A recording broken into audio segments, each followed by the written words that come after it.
What's up, familia? It's your boy JPZ from the Good Pizza Podcast, reporting live from Brooklyn, New York at the Growing Up Italian Podcast Studio. The Good Pizza Podcast is all about our journeys with the beautiful cannabis plant, where it's taken us, how our paths intertwine, and where we're going from here.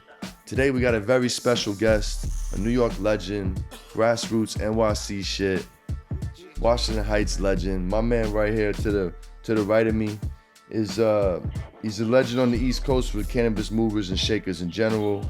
He's born and raised in the Heights. Started selling tree on the corner in '92. He's actually one of the earliest to sell haze in '93, which came from Florida. He started himself growing in 1995, and he's still growing the same plant. After doing so well with the Piff, Kev took over an abandoned boatyard and turned it into the best Latin club in NYC and forever changed the whole Dykeman Strip. A well-known Irishman growing up in an all-Dominican neighborhood who made a name for himself and a way for himself by growing fire Piff, doing good business, and being a stand-up gentleman. I was fortunate enough to meet him, and I'm happy to call him a new friend. I introduce to you guys, Whiteboy Kev. What's up, my bro? Thank you, my brother. Absolutely, man. Absolutely. Long time coming, bro. Yeah. Yeah, right? man. Special times now. Special, bro. Very 420, New York. Yeah. Oh, man, this was crazy. Can't beat it, bro. Oh, it was my first time ever being out on 420. You know, I've been hiding all these years. Yeah, bro. And to see what everybody else is doing and the energy, you know, like, crazy, right? oh, this was awesome. Yeah, bro. Yeah. I'm tired as fuck, though. Yeah, me too, man. Me too. These last couple of days been wild, bro. Yesterday was 420. For those that don't know, we're recording this on 421. So we've been all the activities, festivities, you name it, bro. We've been, you know what I mean, moving and shaking, man. But yo, before we dive into the Piff and all that history, man, let's take it to the story behind the story, man. What was young Kev like, bro? What was it like as a shorty growing up, bro?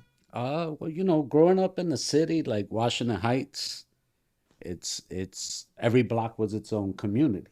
Yeah. You know, like there was 40 of us on my block that were all the same age, you know? Okay. So we had our own basketball teams, our own football teams. Okay. And, you know, the neighborhood back in the days, like the city isn't like it anymore. These kids don't play outside. No. You know, like we started our morning with wiffle ball or curveball or skellies or, Skellies, yeah. you know, ring alivio and basketball. You know, we were just out, you know, like, and when you grew up, you never wanted to leave the block because something was always happening. You know, there was just always excitement, especially the summertime. Yeah. You know, even if it'd be winter, it'd be 20 degrees outside and we still standing on the corner. That's right. You know what I'm saying? Bro. Hell Get a little warmer break inside, but back on the corner, you don't want to miss anything, you know? Yeah, bro. Can you touch real quick to my audience what Skelly is? That's it, Skelly's, you know what I'm saying? That was it's a New York game. Yeah, that's I know a New York I have a game. big West Coast audience, so I want to put them on, you know what I'm saying? Yeah, we would draw boxes on the street. Yeah. And, you know, put with chalk.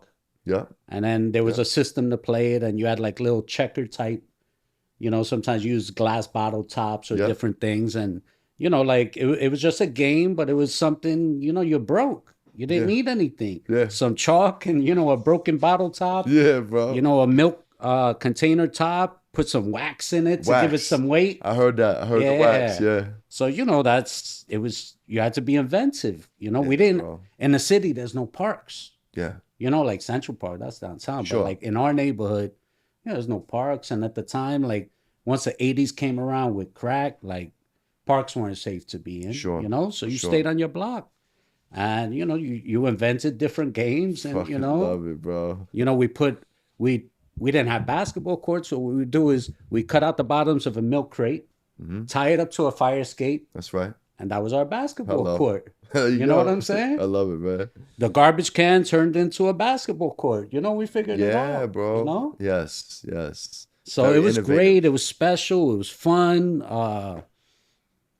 The neighborhood was all Irish when I was really, really young. No shit, man. Yeah. What? There was a part. Washington Heights was an Irish-Jewish neighborhood. Really? Yes. I did not know that. My mother's still in the same apartment for God 82 bless years. her. Bless You her. know, so my mother was born and raised there. My father was as well. So I would say around 83, 84, Okay. you know, the neighborhood just completely changed. It changed with the drugs, you know. The neighborhood became totally Dominican. Not blaming them for the drugs, you know. Yeah, no What doubt. happened with the drugs is Washington Heights is like the pipeline of the whole Northeast. Yeah. You know, once you cross the George Washington Bridge, you're right there. Yes, sir. So that's why the weed game, it was just a drug supermarket. It sure was. You know, like you go down some certain blocks, across the next block over, we call Vietnam.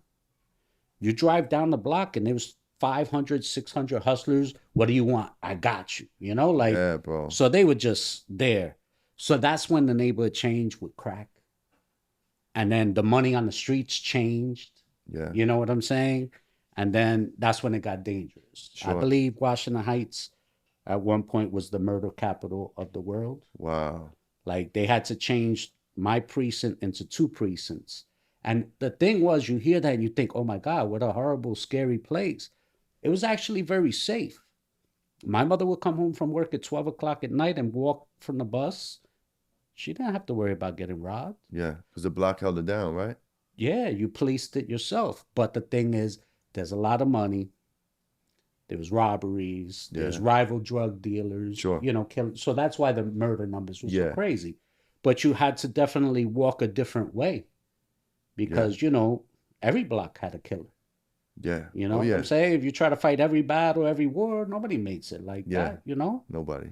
My dad taught me young, he said, never fuck with somebody willing to do more to you than you are to them.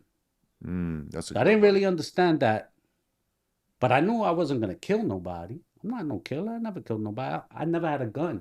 No shit. All these years on the streets, no guns. Wow. Nobody will tell you, yo, Kev had a gun. Kevin shot. I was scared of guns. I don't play with guns. My best friend was murdered when I was 16. And seeing what it did to him and his family, you know what I'm saying? Yeah, you know, it just touched me different. And, you know, I had good parents. I had a good upbringing. That's good, like, bro. God bless. I mean, God forbid somebody try to kill me. I'm going to do what I got to do to survive. Sure.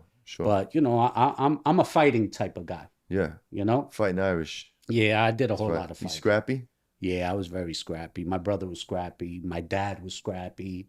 You know, we were taught to be scrappy. My mother's probably the toughest one of all of us. I believe it. You know what I'm saying? Is that usually the case? My dad slept with one eye open. Oh, no shit. Because he was always worried with my mom, you know? Was it just you and bro growing up? Yeah, me and my brother. No I have an older, younger? Older? Older brother. Cool. And that's what's funny. He's a retired cop. Is that right? So later we'll get into a story about the Marina and everything that happened to him. But, you know, like... he was the best brother anybody had. Oh, that's great. You know, like we super close, super tight. So, you know, we had a very good home life, and I didn't need to go out to the streets. Okay. I fucked up. Yeah, it is the... You know, at the end of the day... The allure of the streets, man, it pulls you in, bro, when you're a young man. Yeah, young. You know, you see guys, let's not lie, a lot of people, you know, girls fuck us up. Oh, yeah. You know? Oh, yeah. The guys with the girls were the guys with the money, right? That's right. You know what I'm saying? I wasn't blessed with naturally good looks like that. Come on. So I had to earn it. You know what I'm saying? This guy. So, you know, that's where you get tempted, and then you get a little more tempted. And, you know, I just gravitated towards the weed. Okay. You know, I seen all my boys were running crack crews. You know, it was just crazy. Yeah, you know? Money's so fast, bro. They're killing. All of them need guns. Yeah. You know? Yeah. One of my boys got 44 years. You know, another one got 22. You know, I'm like... Math ain't mathing. So a boy from the block over that I hung out, Alan, he started selling weed like in 89, like those exotics. Okay. And a boy of mine lived in my house because he was thrown out his house for selling drugs. And he was the manager of the spot. Mm-hmm. So he was short on money, and I was always good with math. So he was like, yo, Kev, can you help me out here? So I started looking at the books, and, you know, the guy's wife took 40 here, 120. There's no rhyme or reason. So I told my man, you know, just throw a few more numbers. But the thing is, I seen they did $20,000 a week in one day in dimes and 20s. And they're taking... No, that was just 20s at that time. They're keeping books of this sales? Yeah. Shit, bro. Yeah. Damn. Well, you know, you got 20,000, the packs, the cash. Yeah, you gotta... So they had the books, and I seen it, and I said, I'm selling weed for the rest of my life. For the rest of your life? You saw those books and made that decision right there. I knew it. How old were you? what was I, 21? Okay. Maybe. Okay. Somewhere around that. What's that, 93? Nice. 92, so 21. Okay. Yeah, I forget Okay. my age. So yeah, I saw Alan do it, and then we had another OG in the neighborhood who was like the first weed rock star. His Okay. name is Ruben. He that guy was killing it. Like that's where all the rappers went. He was on 174 in Audubon. Bro, I was on 173rd and Audubon. That was my spot, bro. Well, 173rd on Audubon, the Red Door was me. The Red Door. Was me. What? My partner Mikey. I've been in and his that Red brother Door. Stead, Ronnie, rest in peace. That's where we were. Bro, that's crazy. So I was running in and out of that building like 03, 04. Mm-hmm. And then down the block, you had, Knockout. I mean, that whole strip, Wow. Oh, and that strip was lit, What bro. people don't understand is like Washington Heights. They there took was care of like me. 2 main strips for weed. Yeah. And it was Audubon Avenue. Yes, Audubon. And then Dykeman Strip, Yeah. right? So now Audubon, from like 170th up to 184, like there was a weed spot. Oh, yeah. Every corner. So the competition was crazy, but the money was crazy. Because what happened is everybody that was coming into the Heights to come buy their hard drugs would come, and while they're waiting for money to be counted, they, oh, let me see what you got. And now they're going back to Ohio. They're going up to Massachusetts. They're out in Jersey. They're out wherever. Yeah. And then Haze came around, and they start bringing it back there, and people never seen nothing like it. Exactly. So next time they come, let me get 40 bags, And wherever the coke went, the weed went with it. That's right. That's drug dealer the way weed, bro. I saw it. That's the way it was, bro. For sure. So that's how the whole Haze became so popular in New York. And when Haze came around, I would say it's 93, but by 94, 95, in the beginning, there's only a few pounds. There's not much of it around. Yeah. But I would say by 95, Haze just took over. And if you didn't have Haze, you didn't have a spot. Yeah. Nothing else mattered. Straight up. It was just straight Haze. Yeah. And Haze just ran everything for over a decade, if not longer. Before Sour came and is the first thing to put the dent in. Yeah. In the Haze. But Remember Haze held strong, and it still has a very strong base. Man. It's a small part of the market, but the ones that know. Yeah. When I give the Haze to somebody for the first time that hasn't seen it in years, and they open the bag and they smell it, and they're like, oh my God. Yeah. This reminds me of high school or college. But it's like weed, music. Yeah, food. these things. It's a time these machine. Things, yeah. You smell it.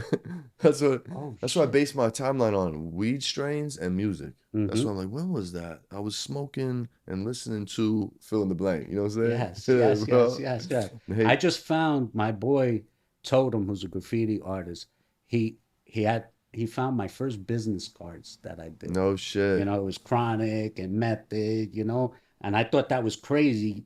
Advertising the corners I was on. Yeah. So on the card it has 164th and Broadway. That's my mom's block. Okay. And then 173rd and Audubon, where the Red Door was, and then 183rd and Audubon.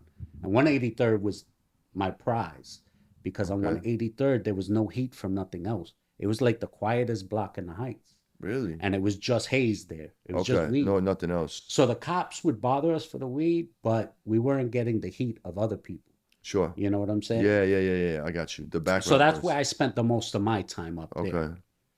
So that was just the whole strip, and it just killed it. Bro, that's wild, man. I can't tell you how many millionaires. Guys were retiring by 97, 98, 99. Wow. Because you guys are selling 0.4s, 0.3s for $10. All day. Summertime, the whole pound. it was 0.3s. Yeah, bro. Because summer droughts, people don't know what summer droughts are unless you're old school. Yeah. But the summer droughts back in the days would come in the summer and just destroy everybody. I mean, there'd be 6 weeks. Nobody got no weed. And that's where I learned early was, summertime coming, I kept all my money in weed.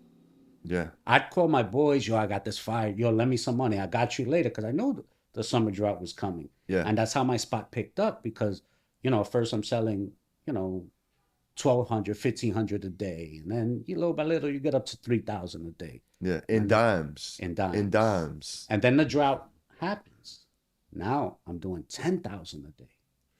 So when the drought leaves, now I'm at 8 a day. Because, you know, it got me up there. Yeah. And the next drought came, now you're at 14,000 a day. And then it drops and it's 12. Yeah. Like a boy of mine, rest in peace, he was doing, I think he told me he was doing $70,000 a day. That's wild, and his family still has a spot. Him and his brother were both killed for their spot. Oh, no shit. Yeah, they were both killed. Damn, man. So their younger brother, Frankie, Will is who got killed. Their younger brother, Frankie, he's still running it. And, No shit. And Will's sons are still running it. Wow. Over there up on, I think that's 204 in Post. Okay. That's where they at over there.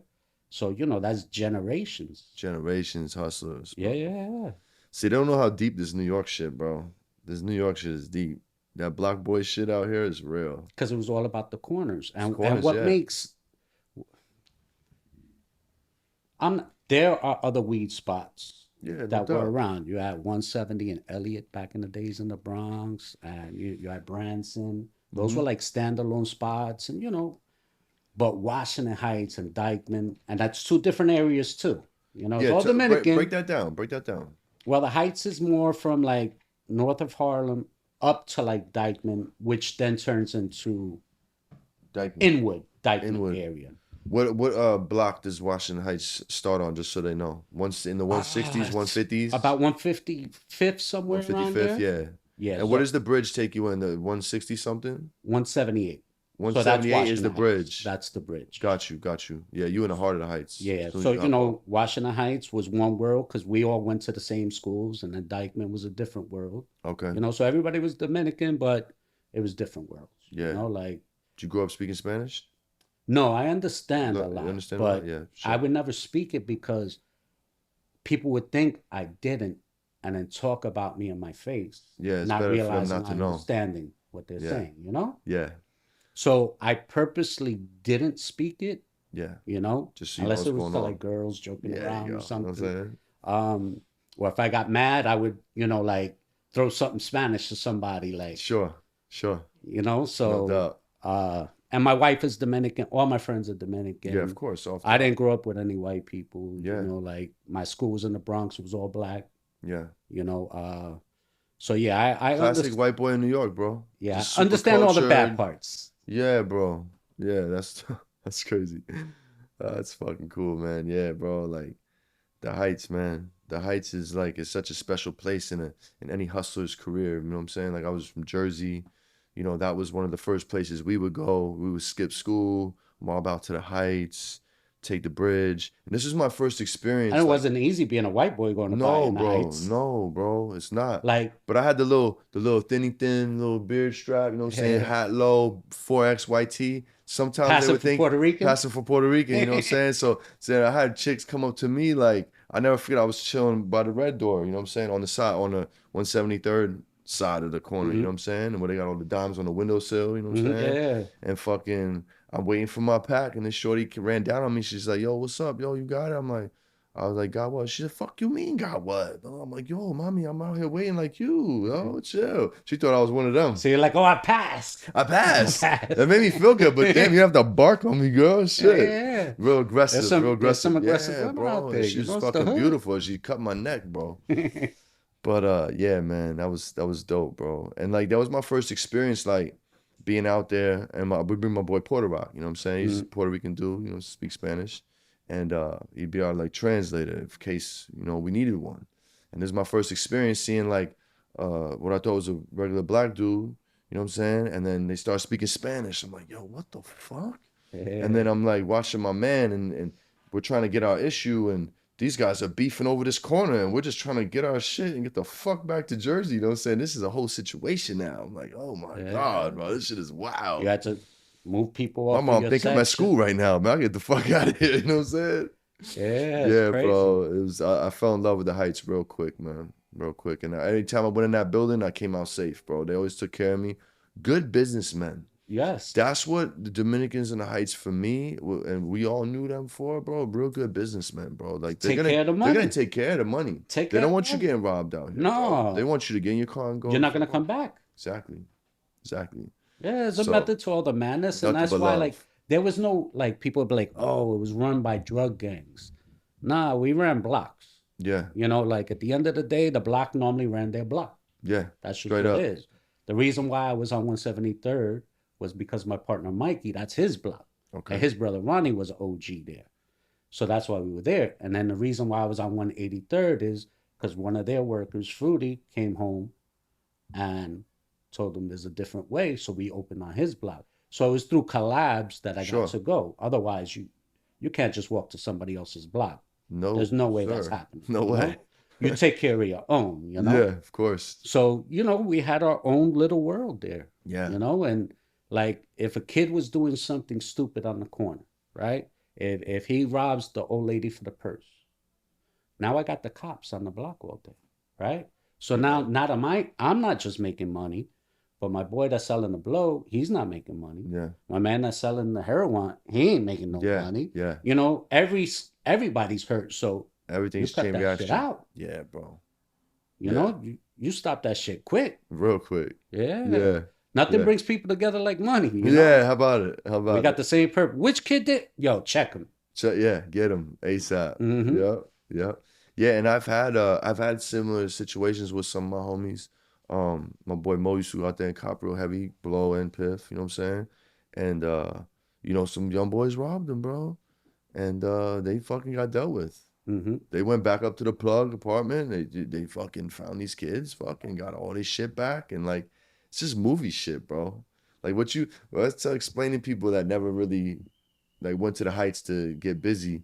Like, bro, it's like what you see in the movies, bro. It's a fucking movie every time, man. It's lookouts. There's the young boys. There's the OGs. There's the fucking re-up van. I didn't seen the re-up vans come through. The little old lady on the block that Yeah. you pay her gas and electric, so she lets you go to her house if the cops come. Yeah, bro. What are you doing in the building? I'm going to see my aunt or my friend's mom. Yeah. Oh yeah, bring me there. No problem. She'll let you in. Yeah. Oh yeah, he's here. Why? Yeah. So you spread the love and you take care of everybody. That's it, bro. We were lucky. We had my homeboy Jeezy and Aaron. They had an aunt that lived on the other side of 173rd. So what's the next block over? Is it Amsterdam? Amsterdam or St. Nick? So they was on Amsterdam side of 173rd, and then you got Autobahn right here. So that aunt lived on that corner in the building right there. So we would just park there, go say hi to auntie. You know what I'm saying? Roll out, get a drink, get a beer. You know what I'm saying? Go to the corner, get our issue, come back to her steps, and we just blow on our Piff and just figure out when we going back to Jersey and shit. It was perfect. Mm-hmm. You know what I mean? That was fucking perfect, bro. Yeah, and that gave you that cover. They gave us that cover. There you go. So we had a little cover on your block too, man. It was fucking sick, bro. Yeah, it was sick. We was lucky, man. But yeah, that's dope, bro. So yo, bring it back a little bit. Like, how was the whole high school experience for you, bro? Like, what was like high school like, and then I went to an all-boy Catholic school. Oh no shit. So that kind of sucked. I got you. I mean, from some points, it's great because you don't have the pressures of girls around, so guys get to just goof off and be regular dudes, like locker room stuff. So from those things and bonds and relationships, that was great. Like the high school I went to, which is crazy, a bunch of kids that I was in class, that were in my class, all were Haze legends also. No shit, bro. From the trapping and bringing, some of them were growing, and it's just a small world. Like the Dominicans that were there were from like the Dykeman and the Heights. And one of my boys, Shark Bite, he's out in Oregon now, 5 Point Farms. Okay. So his cousin G-Man was our OG as far as he was the first person I've seen doing 15 lights. Oh, when I'm doing it, it's 4 lights in an apartment, nothing. So they were the first ones that I seen doing it. So he was definitely one of the earliest growing in the Heights. And another boy, my Me Too, was another one. But I came from the Shark Tree and G-Man. Okay. So that's where I learned about growing, before I went to Miami. And then I got some Cubans to come up and work with them. And that's how, we got to get to it. You know what I'm saying? Yeah. Okay, let's touch on that. Let's touch on that. Okay, what's up? I'm interested to see, like, where the fuck we all growing this, bro? And just apartments? Apartments, The houses, gorilla tents, blowing rooms out? There's no tents in There's those no tents days. then? No, yeah. No. Just blowing the room out. Yeah, just blowing the room You put out. anything on the walls? No. Just fucking nothing. Like, nothing. and that's why, like, talk about Dominicans. Yo, these guys, like, they know how to create shit. You know what I'm saying? Like, you know, a regular apartment can only handle, let's say, 4 lights, right? Sure. 4 1000s. Nah, they know how to jump the electric. They know how to play the games. You see an apartment like this is 15 lights for them. Yeah. They figured out a way how to do it, you know? Yeah. So that's where it was. It was apartments. Half of the Dominicans, half of the supers are Dominicans. Gotcha. So if you're a super to a building, you know what I'm saying, and your man grows or anything, you get grease an the apartment, yeah. Then he's the lookout for you, let you know, you hit him off, you work out a deal, and that's it. Everybody eats. But me, I always went to houses because I felt it was safer. Sure. I didn't have to worry about the neighbors in the building, the cops. So what we did was we bought houses upstate of Monticello. Oh, no shit. And that's where we went. We were an hour and a half away from Really? I know Monticello. Yes. So you know how far as fuck that is. Yeah, bro. You know, and a New Yorker, like everything is in Manhattan. We don't go anywhere. 20 minutes is a long fucking way. So anything like an hour and a half. So that was our way. And one of our places still got popped up there. You know, somebody fucked up. Yeah, sure. But yeah, so we went into the houses and that's where I felt more comfortable. Mm-hmm. You know, if I'm the landlord, I don't have to worry about a landlord. Right now, I'm just worried about the cops. So it was like minimizing risk. Yeah, sure. So that was the safer play I went with. But a lot of my friends just did it, you know, guerrilla style. They didn't care. Yeah. Something was available, let's make money. Yeah, bro. You know, but for me, my mother still doesn't know what I do. To this day. To this day. My kids just found out what I do like 8 months ago. No shit. I fought with my wife for like 6 months. I was like, I got to tell the kids. I went out to the Emerald Cup. Yeah. And the year before I met you. And I was like, oh shit. Like, I'm waiting for the place to get raided. Like, you know, New York isn't like that yet. Yeah. So I came back. I was like, honey, everything's changing. You know, I got to come out. She's like, what are you talking about? I was like, I got to come out. You know, like all the young dudes that I grew up, you know, and that were out on the streets, and I had my boy Smoke Up 212, and Ivan the Real Piff Haze, and you know, a few others like, yo, OG, you got to come out, you know, tell your story, whatever. So I finally get my wife to go with it, and I finally tell my kids. My oldest is 18, my youngest is 15. I would literally leave my house in a suit because I told everybody I did private security for a rich family. Oh, wow. Right? So my kids thought I had a job. Sure. You know, so I went, and it wasn't dumb to be going into a grow house as a white older guy in a suit who's going to think I'm growing weed there, right? Exactly. So I went into this whole, like, if you're familiar with the mob, the Chin. Yeah, Vinny the Chin. That was who, I didn't play the crazy part, but I played a role like he did, and I respected him. And they didn't catch him till they caught his kids. Yeah. Didn't give it up, you know? Yeah. So I go from that to being more flamboyant. Yeah. You know what I'm saying? Like, sure. Like John Gotti, who was out there, you know? And I'm like, oh my God, I went from this to now trying to be like this. From Chin to Gotti. Yeah, you know, it's a 180. Yeah. Wow, bro. So I know that, like, man, there was so many different batches out there, man. Like, you would go there one day, you get an I batch. If you got work, if you got weight, it was never the one. It was always the block work, bro. I feel like because of the Washington Heights, that's what like invented that term, block work, bro. Mm-hmm. You care to touch your on best that? work went in 20s. There you go. That's where the best work went. Period. The best work was 20s. If you had different versions of it, the lesser version would go in the dimes. And then, you know, like the ounces in general was not the good work. No, bro. So, you know, everybody would come and be like, yo, buy the 520. Oh, shit. Yo, you got an ounce? Yeah. Yeah. Not that one. And we don't know till we're back in Jersey. We're like, yo, this shit ain't, I don't know, bro. This shit look the same, bro. I'm like, you know what I'm saying? And sometimes it would look the same. Like, for example, my early days of growing, I was not a good grower. Okay. You know, like, we didn't have the internet to learn. No. You know what I'm saying? I would buy a High Times magazine. Yeah. go to the Ask Ed section and hope somebody else asked the same question I had. Yeah. You know what I'm saying? And so until I met Shark and them, I had no idea what the hell I was doing. But, you know, in the beginning years, you know, like, it takes a while to get good at it. Of course. You know? And so the weed may look good, but it didn't smoke the same. For sure. Just, you know, that Miami, Florida haze, they were just so far ahead. Yeah. And that's where all the best came. So sometimes if you went to my spot, you might have got my work that I grew in ounces. Because especially the summer, you're not selling ounce work. No way. No way. No way. The drought's coming. Shoot yourself. There's no way. You're not selling that. Yeah. That's in 20s. If I'm getting $20 for a 0.6, you do the math. Yeah. I'm paying $6,000, $6,500 for the pound at the time. Yeah, bro. Right? So, you know, that's a big flip. Yeah. So I'm not doing that. So that's why, you know, like there wasn't enough good work to be able to sell the ounces and weight. Sure. You know? So I would say that's where it came from on my side. And, you know, everybody had their different gimmicks, you know? Mm-hmm. Yeah, bro. Man. People are resourceful. Very, very.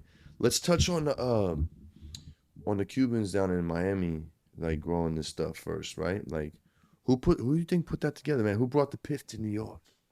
Who brought the Piff to New York? The Cubans from Miami. That's who brought it. There it is. So they were taking trips up here. Somebody's taking trips down there. Like everything. You name it. Like if you had a spot in the Heights that was popping. Yeah. The connects came to you. Okay. You know, guys would just roll up. Yo, here, I got this. You interested? You know, like, so there were, you know, in the Heights, maybe there was 10 amazing spots that were all rocking and doing their thing. And Dykeman, maybe another 10, 15, you know, maybe 20, you know, whatever. Yes. So everybody would know who's running shit and who's making money. Sure. So me having 3 corners, I had more of those opportunities happen for me. And then I had Cuban friends. So that's why I was able to get down to Florida in the early days with the Cubans, because I had Cuban friends that had friends and family down there. Got it. So in 93, you know, it starts coming up and you're getting a couple of pounds of it. By 94, 95, we down there already picking it up. It was $4,000 a pound down there, and it was $6,500 here. Right? And you're breaking it down.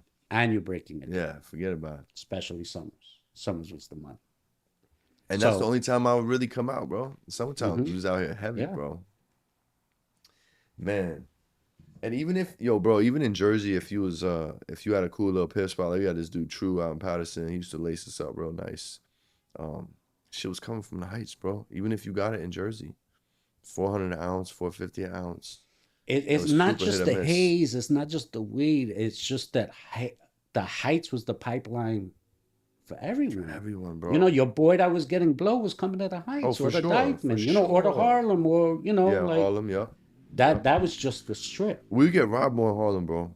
Huh? We would get robbed more in Harlem. Yeah. Like me and my team, like it was more risky. It was more. We had some good solid peoples. It was every time we would just be like, well, no, fuck it, go with this guy, bro. He got such and like you just go away from your plan and it would just go bad, bro.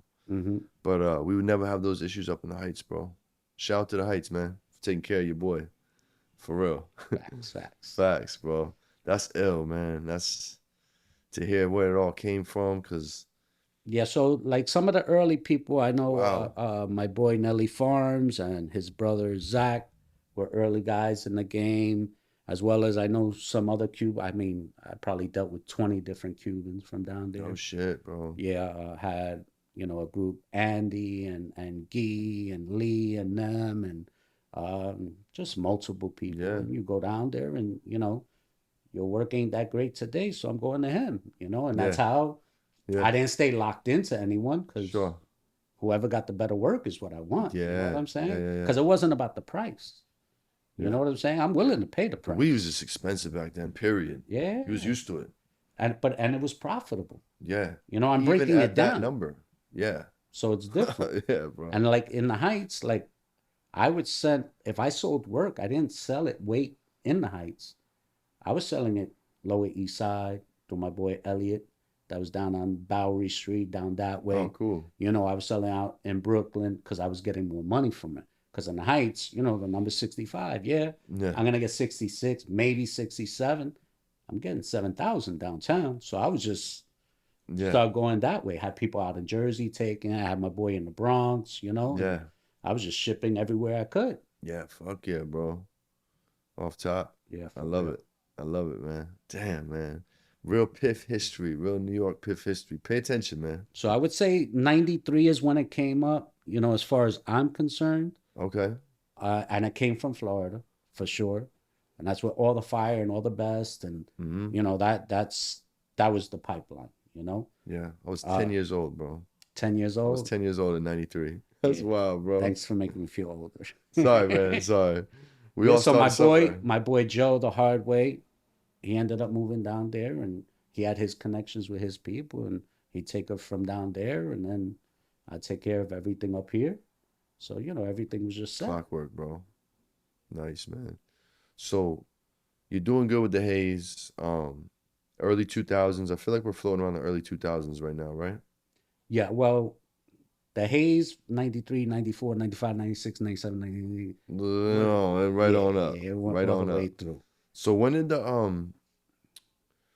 the La Marina happen? We got the Marina in 98.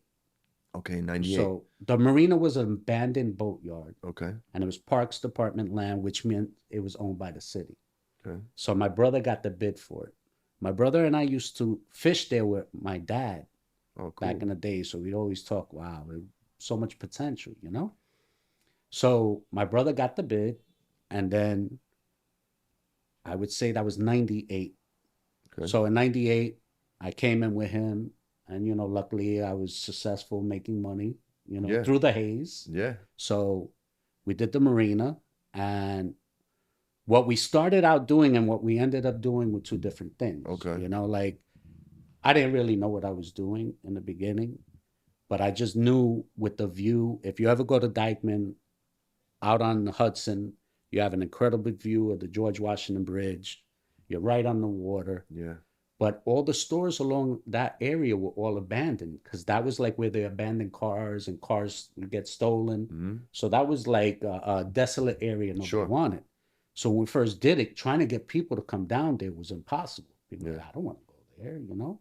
Mm-hmm. Back in those days, everybody that went to clubs went downtown. Mm-hmm. You know, that's where all the clubs were. So I started doing Sunday matinees, and I brought in all the bands from Dominican and Puerto Rico and Colombia. Yeah. And I concentrated on merengue and bachata. Mm-hmm. And I had groups like Aventura, who's now known as Romeo. Aventura, yeah. And I paid him $3,000. That guy sells out Madison Square Garden for a week now. Oh, yeah, you know? Bro. So his early years were my early years. Bro. You know, like I brought them there, and I brought a lot of the young people. So, you know. Wow. We started out together there. Aventura, man. Early 2000s. Yeah. Right? By 99, that's when I discovered them, early 2Gs. Yeah. Maybe 2000, 2001, somewhere around there. So I brought in I started with really cheap bands, and then I went all out and got those guys for $3,000, you know? So I built it slow, and then I later brought in Toño Rosario, who was like the king of merengue for Dominicans. Yeah. And I paid him $25,000, and I was like going all out. But slowly I built it that now we're getting 2,000 people on a Sunday afternoon coming to buy bottles, hanging out, seeing the bands. And we're making 200, 250. God. Right there. Wow. Right? And I have all the baseball players, all the Mets, the Yankees, the Boston Red Sox, every Dominican baseball player, Spanish, because I had the best Latin performances going on. Yeah. So that changed the whole game. Like at that time, there was only one lounge in Uptown, Arca. Now, all those abandoned storefronts, people started realizing this guy's got 2,000 people. He closes at 12 o'clock. There's 1,000 people that can't get in. Wow. So they started opening up restaurants. There you go. Along that strip. So now if you go to Dykeman, that whole strip is like restaurant and club row. Yeah. So by the time I lost the Marina, there's probably 40 lounges and clubs in Uptown. Jeez. When there was only one before. Okay. So if you look at it, Haze is what built the Marina. Yeah. And the Marina is what built that whole strip. Yeah. So Haze is responsible That's for that amazing, strip. bro. Plus, Haze made so many millionaires up in Dykeman Yeah. and everywhere else, you know. So like, Yeah. Haze's imprint isn't just about what it is. It's just about the community and what it enabled a lot of us to do. Yeah, bro. So we start killing it, but now I got attention. I got heat. Okay. Right? And it's you and your brother that own this joint? It's me and my brother, my Okay. boy Joe the Hard Way. He's partners with us. Okay. We had another partner, Rudy. And but at this time my brother's battling demons. You Okay. know? So me and him are not on best of terms. Okay. We're fighting, you know, and fighting. Okay. You know what I'm saying? Scrapping. And we're scrapping. You know, like, and we're not getting along. And my mother's trying to keep us together, and you know, like it's rough. Yeah. And then what's crazy is I went to John Jay College of Criminal Justice, and I graduated with a degree in criminal justice. So it's a cop school. Yeah, yeah. Right? So I was leaving my weed spot at 5:30 because I had 6 o'clock night class, and I was going down there to take law classes. Okay. You know, because I learned the difference between 7 pounds and 6 pounds. That's right. You know, what my rights are when a cop pulls me over. That's right. So I wanted to be the first one in my family to graduate with a degree. Okay. But at the same time, I was also getting an education in something else to protect me. There you go. So, you know. No intentions of using this degree? No intentions. Okay, gotcha. No intentions. At this time, I'm thinking I'm franchising the Marina. Okay. You know, you got to understand, I have houses growing. I have corners going. Yeah.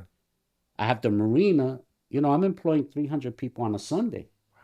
So between the corners and the streets and everything else, I'm a company. Yeah, 400 employees, yeah, bro. Yeah. 75 security guards. Wow. 50 waitresses. You know, it was just wow, bro. So I'm thinking I'm king. I'm going. Yeah. I'm taking this to the next level. I'm done. I'm figuring it out. Yeah, yeah. Oh shit. Here comes life. Here comes life. Wait for it. So it starts. Now, because I went to a cop school, I have cop friends that I grew up with. Yeah. You know, I'm around. I have a cop come and tell me, yo, Kev, they watching you here. It's like, watching who? I was like, because I'm not even on the corner. I'm removed, you know? Yeah, yeah. You're a boss at this point. I was like, yo, if the cops want to come and set fucking cameras up, go ahead. I ain't hiding nothing here. Yeah. They're going to see me selling $200,000 in liquor. Yeah. Right. He was like, nah, cuz, they talking about, there's a billboard, the work organization. It's like, you up here? Joe in Florida? I was like, what? I was like, what the fuck's going on? So what happens in life is the myths and stories change. Mm-hmm. And I think people were saying I was selling coke, which I wasn't. Yeah. And didn't. Yeah, yeah. And never. No shit. You know what I'm saying? I'm a weed guy. Sure. I'm weed. That's it. Yeah. You know what I'm saying? It gave me a balance in life. So I'm like, okay, so we know we're under investigation. I tell my brother. I tell everybody, be on your P's and Q's. Yeah. Yo, they set my brother up. My brother gets locked up as a kingpin. Yo, they lock my brother up. And as they take him out, they put in the gates on the Marina and they took it from me. What? And since it's Park's land, nothing you can do. Nothing I could do. So now my brother's in jail, going through withdrawal, facing 18 years. And I swear to God to you, he's never sold drugs in his life. Oh, no There's shit. nobody to this day that's ever told me, yo, Kev, you don't know what your brother was. Nobody. And even people that don't like him. Nah, your brother didn't do that. So now you're facing. What's the charge, bro? Oh, man. How'd they stick him with what? Was they threw him in a conspiracy. There was like 12 co-defendants that he's never met. So what the cops did was they were already busting these guys for something else. They wanted to tie us in. So they sent people to come talk to us, and people come talk to me. I'm shutting everybody down. You know, like, yeah, I know. Yeah, yeah. But my brother's just like, he ain't doing nothing. So he's like, simple things. Yo, this is my man. Yo, you know, it's my house. Whatever you want. So, you know, you start getting on tape saying shit like that randomly. Yeah, bro. I'm talking about beer, but now it's questionable. He's facing 18 years. What do you do? So the feds dropped the case because it was a joint task force. And that's how you know how weak the case was. Yeah, if the feds drop it. The feds drop it. Feds don't drop cases. But now, do you have the balls to fight it? The Marina's gone. That's done. It's done. You know what I'm saying? Yeah. So I'm in here a year and a half already fighting. Mm-hmm. Can I come out and go be with my family and change my life? So that's what he did. He took the plea. But that's just all bullshit. How much was the plea? 2 to 6. 2 to 6. So time served type shit. Nah, they jerked him around. He didn't get out the first time he was supposed to, but you know, maybe 3 years. But even my brother was a retired cop on Rikers. No shit. You know, and went through jail, and you know they try to put you in protective custody. Nah, my brother was in regular. Yeah. You know what I'm saying? Like my brother, Pop. He's straight up. He came out, did his thing. No PC. But it could be a blessing. You know what I'm saying? I found out who my wife was. Really? By losing everything. No shit. Because, you know, when I met my wife, I had money. You know what I'm saying? Yeah. When you have money, you know who anybody is. Sir. But when I lost everything, my wife was like, don't worry, I got you. Because she kept her job. Bless her, bro. You know, and you figure it out. And support me, you know, and whatever. And I was lucky, so I found out who she was. That's beautiful, bro. And then, what year did this happen, brother? 2005. Okay. 2005. Wow. So I found out who my wife really was, and that's a blessing, you know? But the thing that killed me was when all the reporters would want to come and talk to me. Yeah, man. I can't say, what they're saying is not true. I sell weed, because at that time, right. You know, it's not like now. Right. So you just got to hide. So that's when I got into the growing. I went into extreme hiding. That was it. So since 2005, you've been a ghost. I've been a ghost. No shit. I've been a ghost. And you just been in the background growing Piff. That's it. The only thing I grow is Piff. I don't grow anything else. Do you guys still have moms from back in the day? Or you've obviously recreated every year them? I change out the mothers, but it's the same one. How often? Once every year? Change out? Shit, dude. Mm-hmm. Wow. Maybe a year and a half. You know, it changes. Yeah. And we have a couple of houses, so there's always another mom around. Yeah. But that's the only plant I grow. I don't grow anything else. How long do you let it go? 90. 90, yeah. Yeah, it's a 90 day. Yeah, bro. And I do it on 11/13, so it's a little, it pushes it faster. Okay. So if I let it go full, it might be 97. Okay. If I went on a 12/12. 11/13 or the 13 light? Yeah, 13 off. 13 off, 11 on? Yeah. No doubt. To speed it up a little. Sure. Wow. Yep. That's fucking great, bro. So yeah, you know, like everybody stopped growing it and everybody stopped selling it, and you know, that's all I know. Through. This is what we're going through in California right now, bro. It's like, you know, everybody's waiting for these nostalgic strains to come back. Not Piff. It's only us. Yeah, you don't know about Piff. You know what I'm saying? But like the OGs, like we're seeing this with the OGs, like who's got a real OG cut or sour's big, bro. Like there is.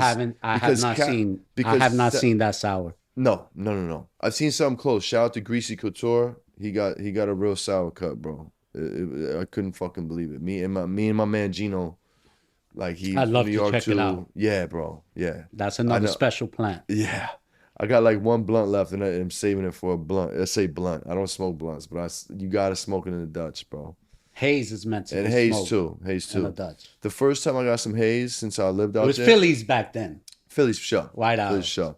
That was the vanilla Dutches, and then we just parked. Yeah. We just parked right there. The vanilla is when we got bougie. Yeah, like sure. That was a step up over the Phillies. Yeah, you know? And you ain't had the regular Dutch. You had the vanilla Dutch. You'd almost get clowned for bringing them through the regular Dutch. You know what I'm saying? Yo, what the fuck is this old shit, man? Like, he's a cop. He ain't no smoker. You know what the fuck? Oh, man. Yeah, bro. Like, but yeah, seeing like these strains like so sought after, and they're trying to come back around, and like they're really pushing the sour, bro. But it's all like diet sour.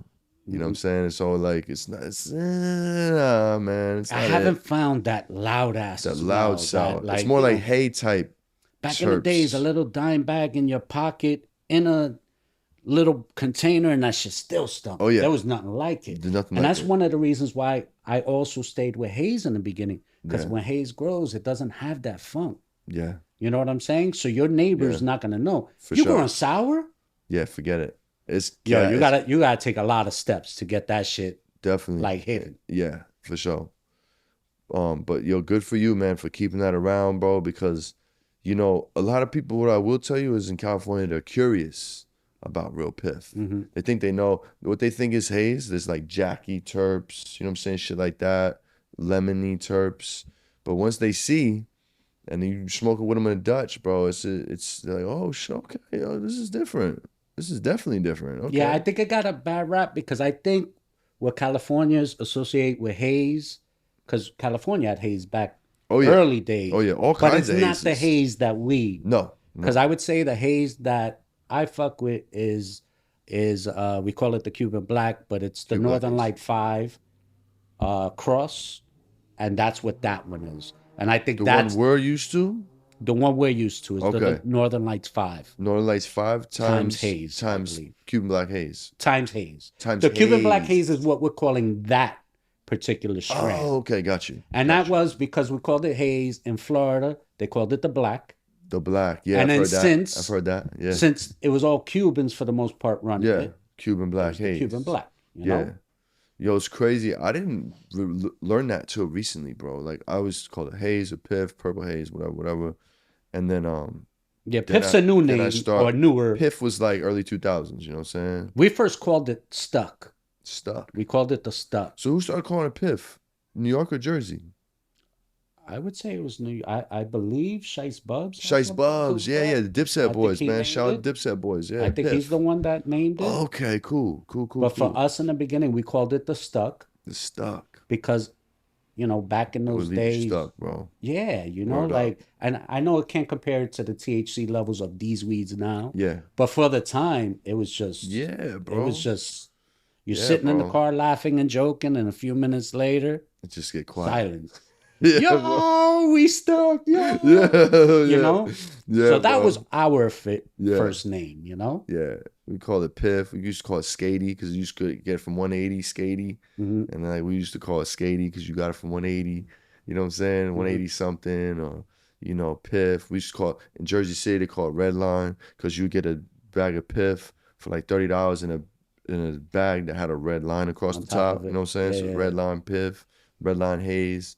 So it's like all these little different variations, but it all came from your neighborhood. Yeah, all came from. All haze. All came from Florida. All came from Florida. Shout out to Florida. Shout out to Florida. Thank you guys very much. Yeah, thank you, man. Just change the game, bro. Yes. Change the game. It's such a beautiful piece of cannabis history that's not talked about enough. You know what I'm saying? And it's just like the new generation of kids coming up in the game, like they need to know this shit, bro. Like I'll show these kids my best haze.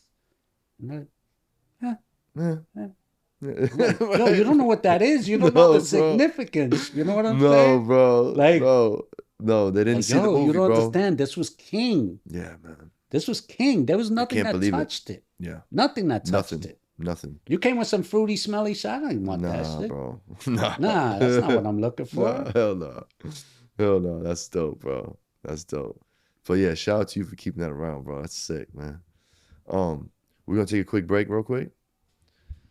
What's up, familia? Yo, check this out. I gotta take a second to shout out my sponsor, the Gotti brand.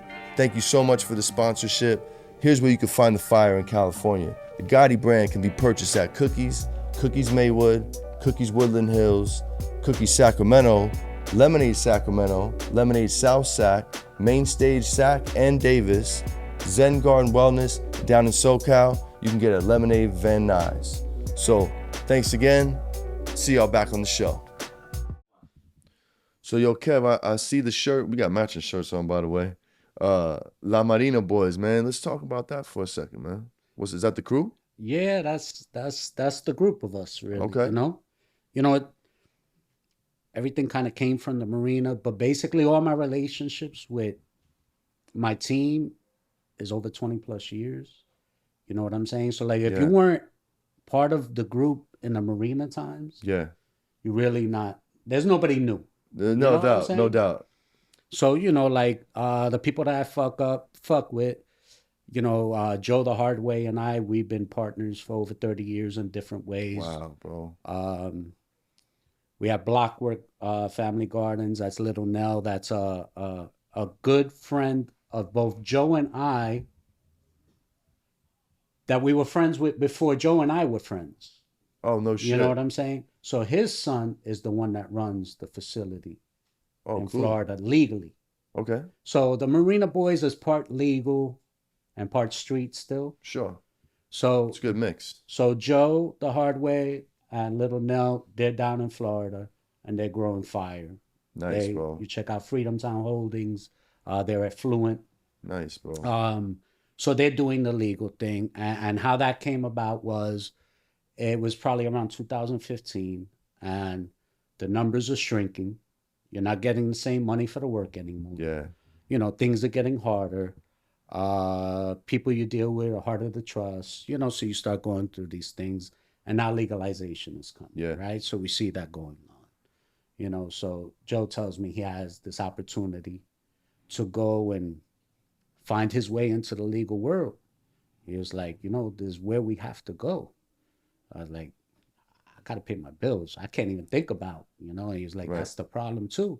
He was like, I'm going to be tight, but I got to stop the hustle to go here. He was like, so I'm going to need a little help. Yeah. So I'm like, you know, whatever, you know, like, Yeah, of course. we get it through. It's family. And he ended up settling down in Florida now. So how small the world and crazy is. So Joe goes down. So our boy's son, little Nell, is already growing legally. Oh, damn. Up in Massachusetts. He started, you know, like in 2012 maybe. Okay. And he's a young kid, you Nice. know, and so he already was doing it. So then Joe got this opportunity in Florida with his partner Manny, and Joe reached out to Nell, who is now looking for a new place to go, because when you get in corporate, you get chewed up and spit out. You don't get to last long. Sure. So it was a timing thing that worked and everything, and then so Freedom Town gets into Fluent. So now they're doing the legal market. Nice. So that's where that part of the crew is. Then you have Ivan, the real Piff Haze, who started with me in, I guess, 2001. Smoke Up 212 is not a Marina boy. He's his own brand. No doubt. You know what I'm saying? No doubt. But he was... Shout out Smoke Up. He was a 10-year-old kid, corner kid, OG streets, you know, like New York for sure. Yeah. And he was 10 years old in a grow house. Wow. You know what I'm saying? Like, so... Smoke Up been he's got, yeah, you know, like, if he's 40, he's got 30 in already. Right. You know what I'm saying? Part. Yeah. And growing, you know, seeing growing. Yeah. So, you know, that's just somebody else that's part of their family. My boy Shark Bite, you know, he's his own brand. He's out in Oregon, 5 Points Farm. And then you have my boy Ed Farms. And there's a bunch of us that are still hiding and don't want this. Yeah. You know what I'm saying? So we'll leave them off the record. So, yeah, I'll leave them You off know the who you record. are. Yeah, so... Shout out La Marina boys. That's I guess the bulk of it. That's tight, bro. I don't know what I'm gonna do about this in the future. Sure. You know, like what's the Joe next and couple I years look like? are making steps to get into the legal. Yeah. But you know, like I just see what's happening in the legal. Like my boy Joe's making way more money than me. Legal, right? He's doing well. It's a beautiful thing. But I'm happier than him. Yeah. Yeah. Because that's what happens when you go into that corporate world. Yeah. You know what I'm saying? I see little Nell. It's fucking miserable. Yeah. You know, so if the opportunity comes that we can, like in New York, I want to be a micro license. Okay. Right? I want to be able to grow my own shit with my own team, set my own price, invite people, lounge it, and just be small. Yeah. I'm not looking to be... Feed your family. I'm not, Be happy. You know, I want to be happy. Mm-hmm.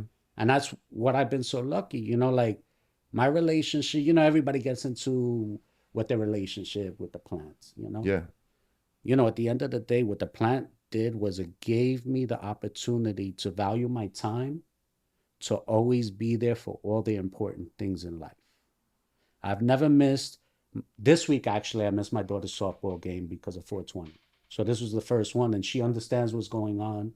Sure. And she's like, yeah, go do it, you know, because I'll never miss anything. My mother's 3 cancer battles. She just finished her 3rd one right now and beat it again. Oh, God bless her. Her 2 hip replacements. You know, I was there for every doctor's appointment, able to go spend the time and be there. Never miss anything that was important for anybody that I cared about. So being in this space with this plant, you know, gave me the most valuable thing, which is time. And I got to spend it where I needed to spend it. Yeah. You know? So that's what I'm most grateful about the plant. I love that. And I don't want to change my relationship with the plant or change. So what I'm saying, until New York catches up with the indoor grows and going to the fire, you know, what they got in stores can't compete with me. No. You know what I'm saying? Like, yeah. And now people actually paying me more because they know it's my work. Yeah. I used to give my work cheaper to people to keep my name out their mouth. Oh, no shit. And now I just did my first bag, you know, like. Yeah, I seen that, bro. And you know, it changes it. And New York loves New York. Yeah. You know what I'm saying? Oh, yeah. Like, and, definitely, bro. And it's just so special to be around it and be around the energy, you know? Yeah, bro. I'm old, but I get up every day for this. Because I'm still in my gardens every day. God bless. You know what I'm saying? Like, that's tight. I do it. Yeah. I'm old. I water by hand. Yeah. I lift each plant. You love each plant. That's right. Each one. Yeah. Like Joe and Nell, they want to set that shit up. Computers. Yep. You don't even have to go. Yeah. I don't want that. Yeah. You know what I'm saying? If I get bigger, I guess. You got to. So at a certain point, you have to. But yeah, where you're at right now, sounds like you're happy as hell, man. Yeah. And everybody's definition of happiness and success is different. And like, I can tell you're happy, man. It's cool. Oh, I'm happy. That's good, man. And I know I never chased the money like that. I know a lot of guys made way more money than me. I'm not telling you I made the most money, but I've always made good money. Good. I lived really good. You wasn't missing no meals. Kids are good. Shit like that. Yeah, you know, I had a rough time when the Marina was lost. Yeah, I moved back into my mom's house on the block. Yeah. Into a 2-bedroom. I'm in 1 bedroom, my wife and 2 kids, and everybody's looking at me. Oh, Kevin, look. You all washed up. Oh shit! They thought I was done. Yeah. You know what I'm saying? Like, cause people hate it. You yeah, know what I'm sure. saying? Like, you know, the Marina was popping, life was beautiful. Yeah. So, you know, life gives you that humble pie. That's right. You know what I'm saying? And, you know, but it made me a better man. And just what it did for my wife and me and everything else, you know, like I'm just lucky, bro. That's good, bro. I'm the luck of the Irish. Yes. Worked in your favor this time. Yes. That's beautiful. Because growing up in the Heights, being Irish wasn't easy. No, I bet, you know, bro. Being a white boy and the only white boy in the hood is not easy. You get checked a lot. I was getting pulled over by the cops all the time because they thought I was a customer. Yeah. Right? I showed them my ID and they didn't believe me, you know? No shit. No, they were like, get the fuck out of here. You live on that block. It was like,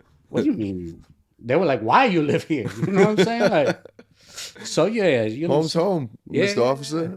Home's home. Yeah. That's cool, man. That's cool. I love it, man. So yeah, I don't know what's gonna happen with the legalization. I don't know where it's going. I just feel good just being able to tell my story, you know. That's cool, man. And it was a story that needed meet to be a lot of cool people along the way, like yourself. And I mean, you know, everybody, from people from California to, you know, everywhere. It's just, it's special. It is. It's plant special. The plant is the one thing, like, it don't matter what color you are. Yeah. It don't matter what religion you are. I go to events and I got Jews and Muslims and Buddhists and, you know, everybody, black, white, don't matter. And that's why, like, the more people were to smoke, we'd have less of this divisiveness in the country. Of course. You know what I'm saying? Because we all the same. Of course. You know what I'm saying? It's the rich playing us. Of course. Getting races against each other. Nah, man, fuck that shit. Yeah, exactly. You know, smoke weed, everybody. That's You know what I'm saying? Like, it brings us together, man. Yeah. It's the most inclusive plant in the world. You know what I'm saying? Man. I mean, look at yesterday. Yesterday was a dream, bro. That was my first time, like, being out and seeing that and unreal, the energy and just the historical significance, because those things help get us to where we are today. Yeah, bro. You know? Yeah, man. Shout out to the whole New York cannabis scene, man. It's beautiful. It's amazing. Look, you got all of California out here right now. Facts, right? Facts, bro. Like, you can't look left or right without bumping into 3 brands, you know, and big brands. No knockoff shit. Like, all the big brands are here. You know why? Because this is where it's at, bro. New York's the money. Yeah, bro. Well, that too. That too. The money. It's the money. Like, it's the vibe. People I know from Cali would always tell me, you know, the best Cali weed is in New York. Facts, bro. It wasn't sold in Cali. Yeah, this bro. is where the money was. Yeah, bro. Hell yeah. Hell yeah. It's been like that for a minute too. Yeah, man. That's what's up. Yo, we're going to tap into some questions real quick. I know my guests are going to want to know about you. You know what I'm saying? You have an amazing story. You're a very interesting fella. We're going to start it off with, what do you know that the game should know that's a myth? What you calling bullshit on? What are you seeing out there? You're like, nah, man. There's a lot of shit out there. I know, right? Where do we start? Where do we start? What you got for us, Kev? I don't even know, bro. Is any Piff myths? You're like, nah, bro. Well, everybody knows, Gumbo came out, said 99, 2000, Yeah. that, you know, New York knows. He knows. Yeah. You know what I mean? He just made a mistake. He picked the one plant Yeah. that you couldn't claim. Yeah, bro. And not at that time. You know what I'm saying? Right. Like, The timelines was if off. you're not from Washington Heights, you're not from Dykeman, if you're not Dominican, if you're not this white guy, and you ain't from Florida, yeah, you just can't claim haze. Sure. You know what I'm saying? Sure. So, but it was good for me. I got a few hundred extra Instagram followers. So shout out to Gumbo. Thank you. No doubt. That's great, bro. So yeah, so that was the perfect answer, actually. That was good. That ends that, and if you heard that was a question. Not white boys, the one white boy. Yeah. Whiteboy Kev. You Yeah. feel me? That's great, man. Yo, what are your quality check marks for quality cannabis, man? What do you look for in quality cannabis? I only smoke my own shit. Love this guy. That's it. Just haze. And I just his haze that he grows. And I only smoke from growers I know. Yeah. So if it's... Yeah, no doubt. And then, like, I get overwhelmed with all the different flavors and taste. And, like, you go to these events and I'm going through fucking terp lock in my nose. I can't tell apart.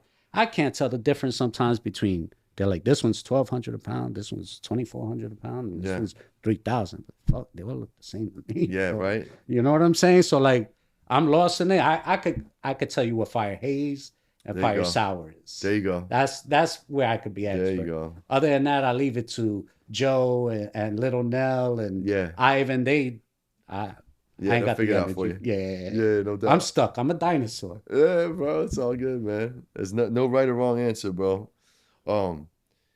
What's your why, bro? Why do you do it, man? What gets you going? Why do I do what? Yeah, your life, your career, like, why do you do it, bro? What pushes you? What drives you? The family. Well, when I was young, it was probably girls. Yeah. Right? Wanted money. Yeah. Then having kids. Then you find out life isn't about you no more. Yeah. And that shit just changed everything. That's what it is, like, bro. It's all about my kids. Yeah. Like, for everything I am, the thing I'm most proud of, I'm the best dad I know. Yeah. That's good for you, man. Salute. I would think for the most part, all of my boys would tell you that too. Nice. You know what I'm saying? Like, that's a beautiful thing, I've taught men about being fathers. Yeah. And I was lucky because I had a good father. Yeah. And my brother was a good father for me to learn. Okay. And I learned about the sacrifices and selflessness and and priorities. Yeah, man. That's good, bro. That's good stuff. That's good. Why? You got any cool life hacks for us? Any cool tools I need to know about? I don't have no cool shit, bro. No cool shit? No. He's just an old dinosaur going Piff. I'm not. Stop, bro. Stop. It's not much coolness here. How about if you had a weed superpower, what would it be? A weed? You could choose one. And I can give you some examples that came up on the show. So my boy NorCal Gardens, he'd be like this, and his whole crop is lollipops. My boy Chaz from Friendly Farms, he's an extractor. He could look at the weed and know how much it would yield. So if he should run this weed. You know what my superpower would be? Go. Because I still fucking trim and manicure by hand. Mm-hmm. That I could just, and it's fucking manicured and ready to go. See, there you go. That's a weed superpower, bro. That's it. That's that a would good be my one. That's a good one, bro. Now we're going into the top 3 strains of all time. And I think I might know at least one of yours. Top We're going to 3? go old school, Desert Island, something new you fucking with, or... Okay. Not in no order. Haze. 4, which one? Old school? For everything. For everything. We're going haze. I'll throw in sour. Sour? Where we taking sour? New? See, that's not new. No, but it's new. It's new for me, right? 2004, that was new, right? It was new, bro. Hell yeah, man. Old school, I liked Northern Lights was one of my favorite. Okay. And I guess that's why I was drawn to the haze, because I had some of that Northern Light. No doubt. But, haze is my everyday, like, I never got tired of haze. I smoke it every day. Like, I smoke other weed, even sour. I smoke 2 weeks of sour, I'm going to be missing my haze. Yeah. And just stuff. Right back at it. Yeah, that's it for me. That's good, bro. So are we taking sour on the island, or we taking haze on the island? Haze. I'm stuck on I need haze. Yeah, haze. Okay, cool. I like it. I'm just mentioning sour because I'm trying to give some diversity. No doubt. How about this? If you could bring back one strain, what would it be? Something that's no longer here. Now I know you a haze guy. There might be something out there that's not here no more. I always heard about the chocolate Thai, right? Had it a couple and I've times. seen versions of it, but from what I think the chocolate Thai is to what I've seen, I've never matched. So I would love to see what the best chocolate Thai is. Okay. I like that answer. Tell me about your favorite place to smoke. My garden. The garden, nice. I smoked for the first time in my house this summer. No shit. I've never smoked in front of my kids. No shit. They don't know they had no idea anything. No shit. They were wondering why I was always around a lot of skunks. A lot of skunks. You know, like, Daddy, what's that smell? What are you doing security, You know, there's skunks outside. There's skunks everywhere. It's crazy, kid. So they never saw all the skunks, you know? There's nothing more nostalgic about the first time smoking weed. Let's hear your story. It was my brother's bachelor party. Ooh, nice first one. I was 16. Okay. I laughed for 10 minutes and passed out. Yeah? Damn, bro. I had a couple of beers first, so mixing it didn't work. Was your parents cool with it or not? They had no idea. They had no idea. My mother still don't know. Oh, that's right, Nothing, bro. Nothing. Dude. My father just never asked questions. Okay. You know, you think he knew? Not what, but he knew something. He knew something, yeah. You know, he wasn't dumb. Yeah, he was street smart. Come on now. But, you know, I never brought problems home. No like, doubt. I lived to make sure that my parents never found out what I did. Nice. So that's why I couldn't steal. Yeah. I can't lie and cheat. I can't do those dumb things. Yeah. You know what I'm saying? Because my mother's not moving. Yeah, bro. You know what I mean? Yeah, right. So I lived a life to protect my mom. Yeah. So I operated and worked to ensure that whatever I did out on the streets didn't come and affect her. Yeah. Yeah. No, that's good. Being a gentleman, being a good son, good family man. I get that vibe from you, bro. You're a good family man. Oh, yeah. It's the best thing. Yeah. Yeah. But definitely. I was lucky. I had great parents. You know, like. You had a good example to follow. Yep. Yeah, for sure. If you could smoke with two people, who would they be? One still with us, one no longer with us. And it could be like a famous person. It could be whoever. Your mans, whoever. Well, somebody that's not here would be my boy Koa. Koa? Yeah.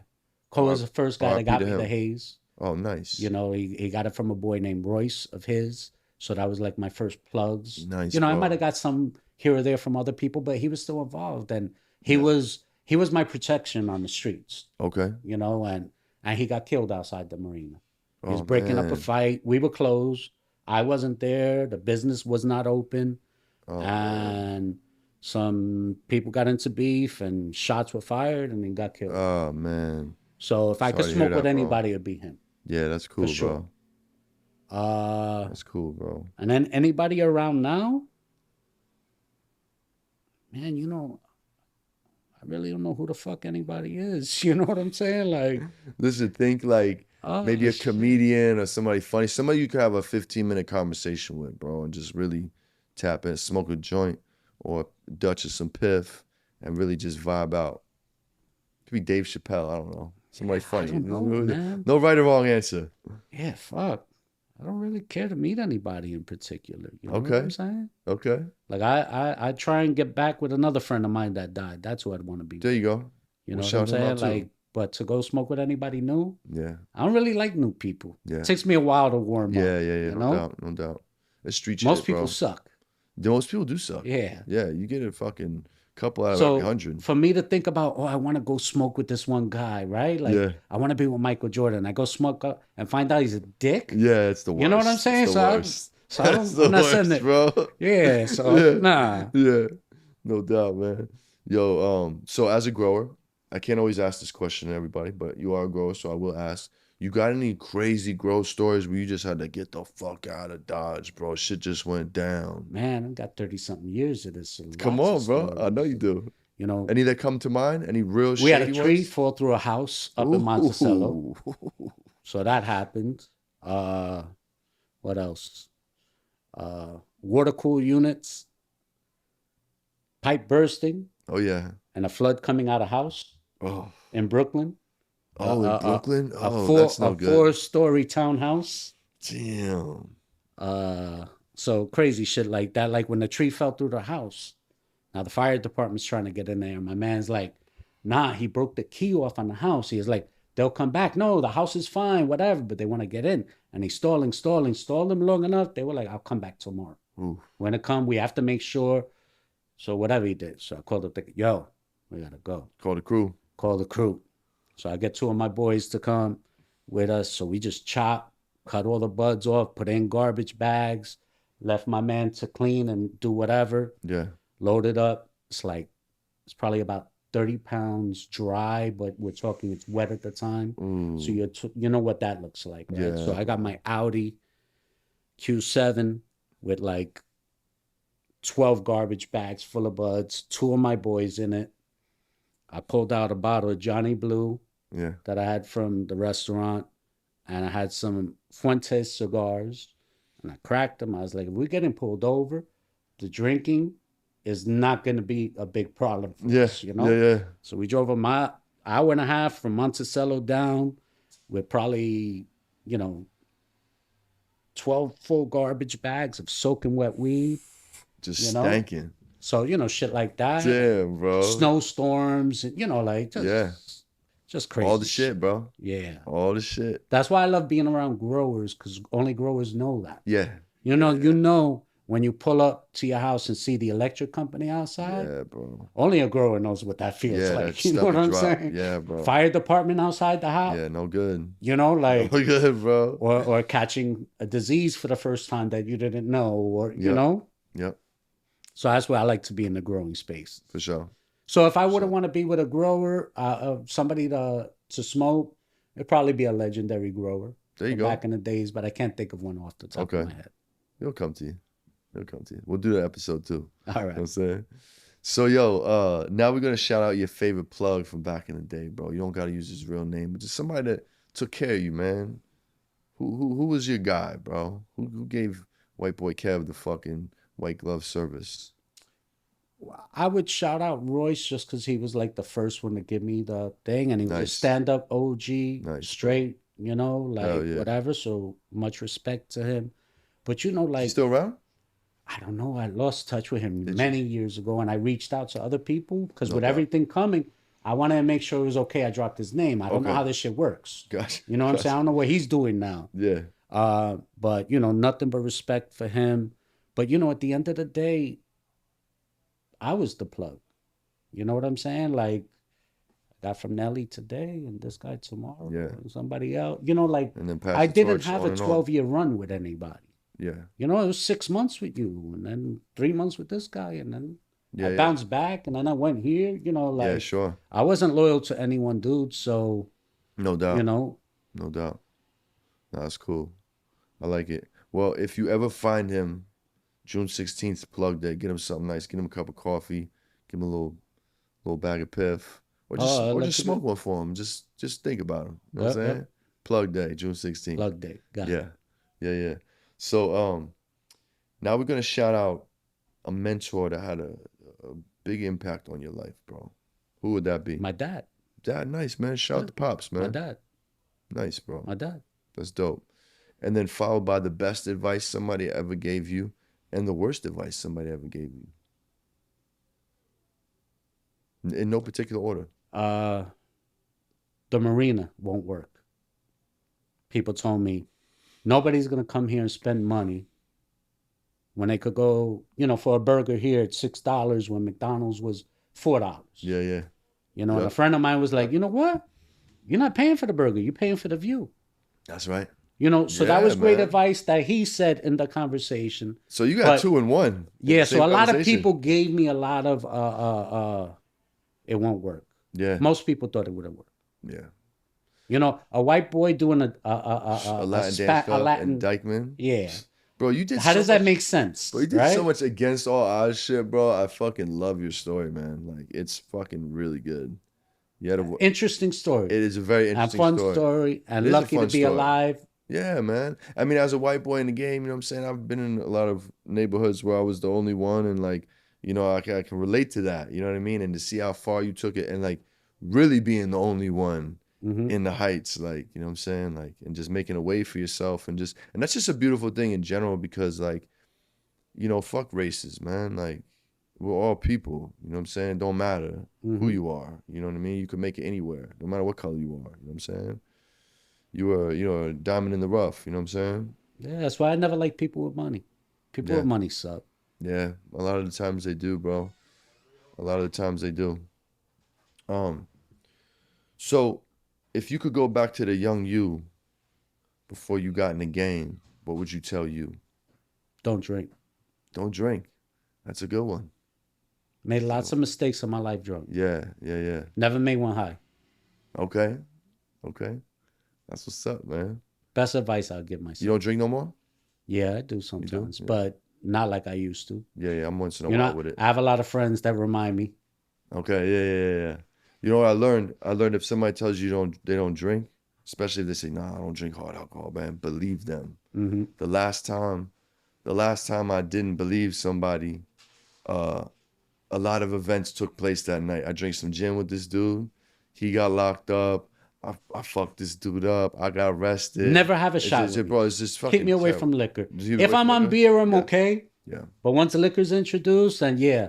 When somebody tells you, don't drink with me, take their word. Yeah. Believe me. That's a good one. I've had that same situation where somebody gives me war stories, right? He was like, I'm the same way, whatever. And then he experienced my shit, and he was like, yo, I got you. Yeah. I threw an event in a club, right? After the Marina was closed, and the owner of the club was supposed to give me a percentage of the bar. So now I know the business. So I go. So at the end of the night, this guy's tries to tell me it was this money. I ain't stupid. Right. I could count bottles. Right. Simple math, club, bro. So at the end of the night, I had too much to drink. At the end of the night, I closed the club down. He left running. The security hit me with the fire hose, the white shit. Yeah. That shit only made me worse. Oh, man. Yo, the security left. Oh, boy. Yo, they left the money in the cash registers. I didn't rob nothing. Yeah. So I was capable of really stupid shit. Yeah, bro. Like if I grew up with cameras, with all the fights and dumb shit, I would have been in jail. I never would have got away with what I got away with. Yeah. So yeah, alcohol. Smoke weed. Smoke weed. Yeah. It's better. So, yo, before we get up out of here, I'm going to hit you with some rapid fire questions. Just one word answers. I'm old and slow, all right? That's good. We'll keep it slow. All right. It's just rapid fire because they're just one word answers. You don't have to answer them fast. Just one word, though. Try to keep it one word. Do you like to smoke in the hot or the cold?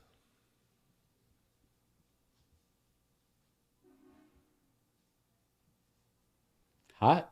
I'm in my garden all the time. Hot. LED or HPS? HPS. HPS? Living soil or cocoa? Living soil. Joints or blunts? Blunts. Haze is meant to be smoked in Dutch and he only white smokes Haze, so he's got no choice. So if you ever try it and you smoke it in white paper, you're doing a disservice to it. Yeah, that's not New York style. You are, bro. Bongs or bowls? I smoke blunts. Blunts. Do you dab at all? A little bit. Just started. That shit is Puffco or Rigs? I've done a little bit of both, but I might have done it like 4 times. Like I couldn't function on that. Got you. That's like it's a big I'm jump. not going nowhere. It's a big jump. Yeah, that shit is special. Yeah. The smell, the taste of it. Oh, it's amazing. Oh man, it's amazing, bro. Yeah, I know I have an addictive personality. Okay, so at least you know that. So if I buy that shit, I'm gonna be fucked up on that. Yeah, no doubt. Street smarts or book smarts? Street smarts. Batman or Superman? Batman. Haze or sour? Haze. Nas or Jay-Z? Jay-Z. Street Fighter or Mortal Kombat? Mortal Kombat. Regular joints or hash holes? Hash holes. Okay. I just did a hash hole. Did I give you one yet? Nah. So I think he was looking for one. My boy Doodles, I did my first collab with Doodles and with my Haze. What was the rosin you guys mixed it with? Oh, man, I'm blind. I can't see that. Cuban Black Haze, Cake Crasher. Nice, bro. Yeah, so he did a few different flavors of it. Nice, bro. Yeah, I'll deal with this later. Hold on. Let me see. Yeah, we'll smoke that after this. Yeah, hell yeah. Oh, man. Okay. Pass that shit or I'm smoking to the face? Huh? Pass that or I'm smoking this to the face? You sharing or you face off? Sharing. 80s or 90s? 90s. Pizza or tacos? Pizza. Pizza with pineapples or no pineapples? No pineapple. My man. New Yorker. Tacos or burritos? Tacos. Beach or snow? Beach. Cheetos or Flamin' Hot Cheetos? Flaming. Ooh. The Wire or The Sopranos?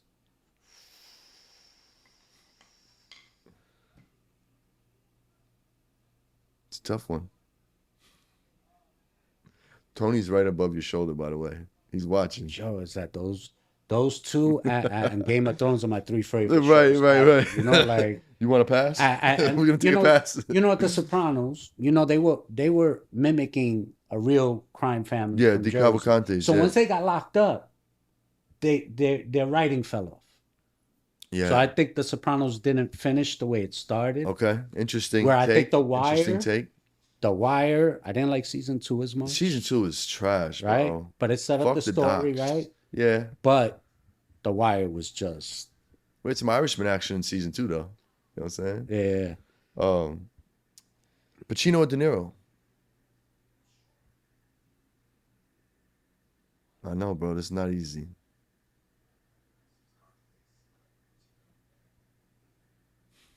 Nah. Nah. We're going to go with nah. Nah, B. Nah, B. Godfather 1, 2, or 3? There's only Godfather 1 and 2. Oh, fuck. Okay. Okay. Automatic or revolver? I know you're not a gun guy, but if no guns. No guns. I guess I'd have a revolver just because I'm an idiot. I barely know how to text, so I think a revolver would be the safest play for me. No doubt. No doubt. You're lost in the woods. Pack of matches or a hatchet? What are you going with?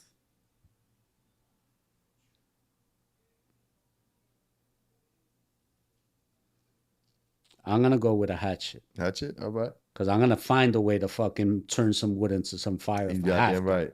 This was a good starting point. Yeah. Yeah. Body shot or face shot for Mike Tyson? None. You kidding? No, I'm not. It's a bad one. It's a bad one. It's a terrible choices. I used to go to bars and get into fights and shit. Like, I was going to have a fight with a famous New York Ranger hockey player. And my boys were like, what are you doing? I'm like, I want to see if I could take him. I never thought that shit with Mike. Nah, hell nah, bro. Hell nah, bro. No doubt. He tells me hit me. I'm like, nah, man. Nah, man. Tripping. Shot a 151 or a hot dab? Hot dab. Hot dab. I like it. Dirt bike or four-wheeler? Four-wheeler. Gelato Runs Terps or OG Gas? Haze. Love that. Tupac or Big? Biggie. Wu-Tang or Death Row? Wu-Tang. Oh, man. Well, that's the rapid fires, brother. You passed with flying colors. There's no right or wrong answer. So before we get out of here, man, legendary interview. I hate that legendary shit. Nah, you people legend, all bro. legend. I'm so uncomfortable with that shit. Phenomenal interview. I'll edit that out. It was a phenomenal interview with you, my friend. Before we don't wrap edit up, it out. I want people to stop telling it. I'm breaking balls.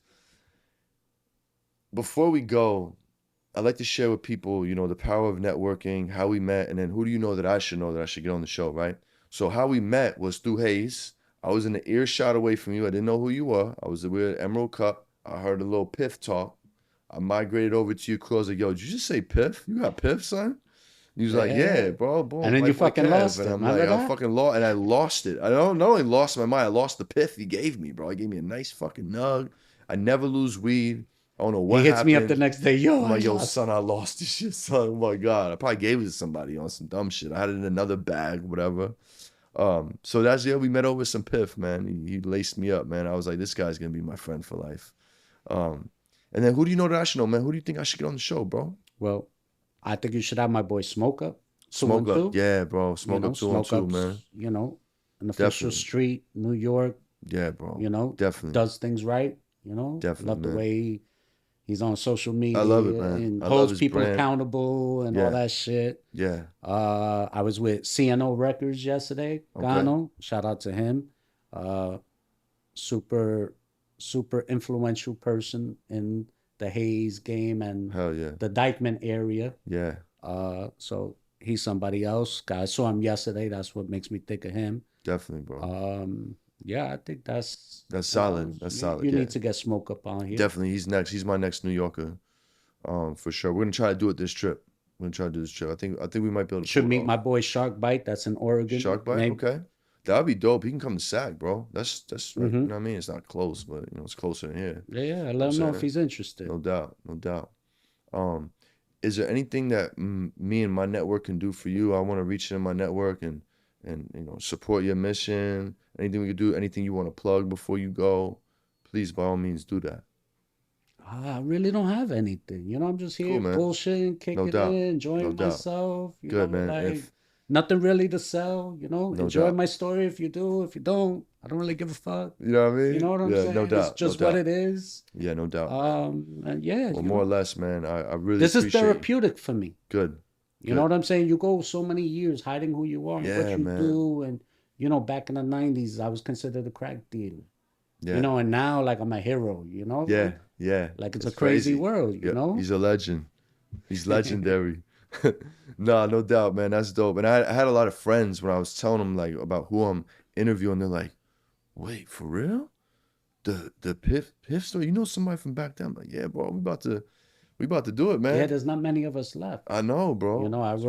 I spoke to a boy of mine, Jay and Omar. They're in Happy Monkey, and I was like, who's left? Because I know CNO, because CNO's from my timeline. No doubt. And there aren't too many. Some guys retired and left, or did other things, but I think there was like 17 dudes up in the area that were killed over the Haze game. Wow. You know what I'm saying? So like.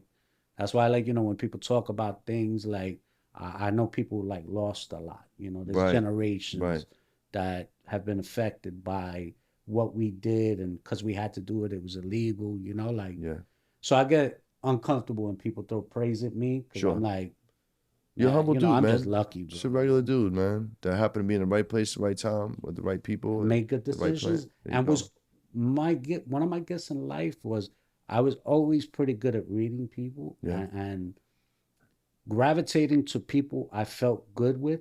Mm-hmm. And I went out my way to nourish relationships. Yeah. Like, I collected people along the way, Sure.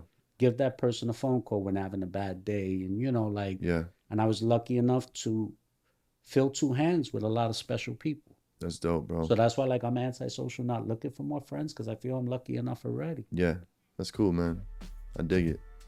Well, shit, brother. It was a great interview, man. Thank you so much for spending your time with me and getting that story out there, man. Absolutely. Now we smoke this haze. Yeah, now we gonna smoke some haze, man. So, yo, you already know, man. Whiteboy Kev, Washington Heights, NYC edition. Big Piff, big haze. Let's go. We'll see y'all on the show, man. Peace, love, good pizza. We up out of here.